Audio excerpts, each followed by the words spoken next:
ಪುಷ್ಪಕ್, ನಾನ್ ಎಲ್ಲ ವಿಚಾರನೂ ಅಳ್ದು ತೂಗಿ ವಿಚಾರ ಮಾಡಿದೀನಿ. ನನ್ ಮಾತ್ನ ಅರ್ಥ ಮಾಡ್ಕೋ.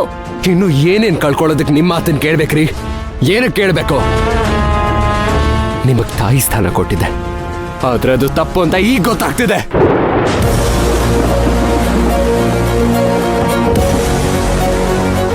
ಮಾಮ್ ಸುಮಾರು ಸಲ ಹೇಳಿದ್ರು ನಿಮ್ಮನ್ನ ನಂಬೇಡ ಅಂತ. ಆದ್ರೆ ನಾನು ಅವ್ರ ಮಾತನ್ನ ಮೀರಿ ನಿಮ್ಮ ಮೇಲೆ ನಂಬಿಕೆ ಇಟ್ಟೆ. ಅದಕ್ಕೊಂದು ಒಳ್ಳೆ ಬಹುಮಾನ ಕೊಟ್ಬಿಟ್ರಿ ನನಗೆ. ನಂಬಿಕೆ ದ್ರೋಹ ಮಾಡಿದ್ರಲ್ರಿ ನೀವು ನನಗೆ. ನಂಬಿಕೆ ದ್ರೋಹ ರೀ ಇದು, ನಂಬಿಕೆ ದ್ರೋಹ.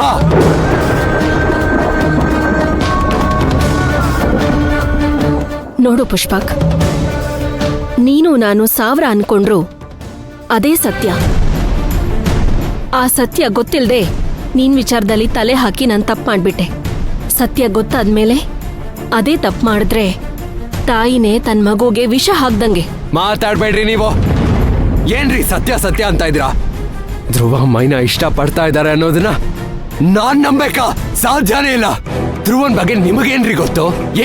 ನಿಮ್ಗೆ ಅವ್ನ್ ಏನು ಅನ್ನೋದು ನನಗ್ ಚೆನ್ನಾಗ್ ಗೊತ್ತು. ನಿಮಗೇನು ಗೊತ್ತಿಲ್ಲ. ಸುಮ್ನೆ ಮಾತಾಡ್ತೀರಾ ನೀವು. ಇಲ್ಲ ಪುಷ್ಪಕ್, ನನ್ ಮಾತ್ ಕೇಳು. ಸಾಕು, ಸುಮ್ನಿರಿ, ಮುಚ್ಚಿ ಬಾಯ್ನ.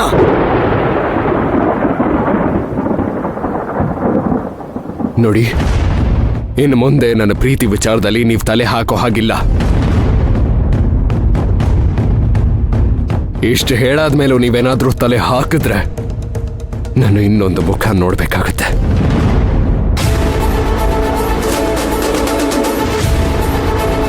ಇದನ್ನ ವಾರ್ನಿಂಗ್ ಅಂತಾನೆ ತಗೊಳ್ಳಿ.